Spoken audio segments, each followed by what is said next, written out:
പത്മ പുരസ്കാരങ്ങളിൽ മലയാളികളുടെ പേരുണ്ടാവുക എന്നത് നമുക്ക് അഭിമാനമാണ്. ഇക്കൊല്ലവും മലയാളികളുടെ യശസ് ഉയർത്താൻ പാകത്തിന് കുറച്ചു പേർക്ക് പത്മ അവാർഡുകൾ ലഭിച്ചിട്ടുണ്ട്.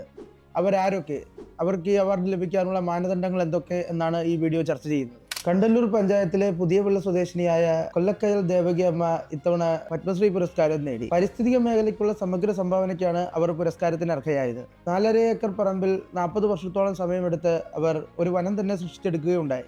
പരിസ്ഥിതി സംരക്ഷണത്തിന് രാജ്യത്തിനാകെ മാതൃകയായ ഈ പ്രവർത്തനങ്ങൾക്ക് കേന്ദ്ര സർക്കാരിന്റെ ഇന്ദിരാഗാന്ധി വൃക്ഷമിത്ര പുരസ്കാരം ഉൾപ്പെടെ ധാരാളം പുരസ്കാരങ്ങൾ അവർക്ക് ലഭിച്ചിട്ടുണ്ട്. ഇപ്പോൾ പത്മശ്രീയും അവർ തേടിയെത്തിയിരിക്കുന്നു. PS അച്യുതാനന്ദൻ രാഷ്ട്രീയ കേരളത്തിന് മറക്കാൻ സാധിക്കാത്ത വ്യക്തിത്വമാണ്.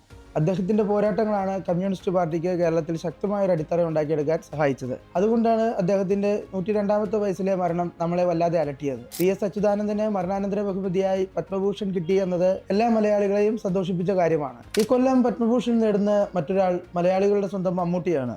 കലാരംഗത്തേക്കുള്ള സമഗ്ര സംഭാവനകൾക്കാണ് അദ്ദേഹം പത്മഭൂഷണ് അർഹനായിട്ടുള്ളത്. മികച്ച നടൻ എന്നുള്ള ഖ്യാതി നേടിയ അദ്ദേഹം പ്രേം നസീർ, മോഹൻലാൽ, ശോഭന എന്നിവർക്ക് ശേഷം പത്മഭൂഷൺ നേടുന്ന 4ാമത്തെ മലയാള സിനിമാ താരമാണ്. വെള്ളാപ്പള്ളി നടേശൻ സാമൂഹ്യ പ്രവർത്തകൻ എന്ന നിലയിൽ പ്രസിദ്ധനാണ്. അദ്ദേഹത്തിനും ഇത്തവണ പത്മഭൂഷൺ ലഭിച്ചിട്ടുണ്ട്. സുപ്രീം കോടതി ജഡ്ജിയായിരുന്ന KT തോമസ് പത്മവിഭൂഷൺ നേടി. 2007 അദ്ദേഹം പത്മഭൂഷൺ നേടിയിരുന്നു. ബോളിവുഡ് താരം ധർമ്മേന്ദ്ര, ക്രിക്കറ്റ് താരം രോഹിത് ശർമ്മ, മുതിർന്ന മാധ്യമ പ്രവർത്തകൻ P നാരായണൻ, ശാസ്ത്രജ്ഞനായ AE മുത്തുനായകം എന്നിവരും അവാർഡിന് അർഹരായി.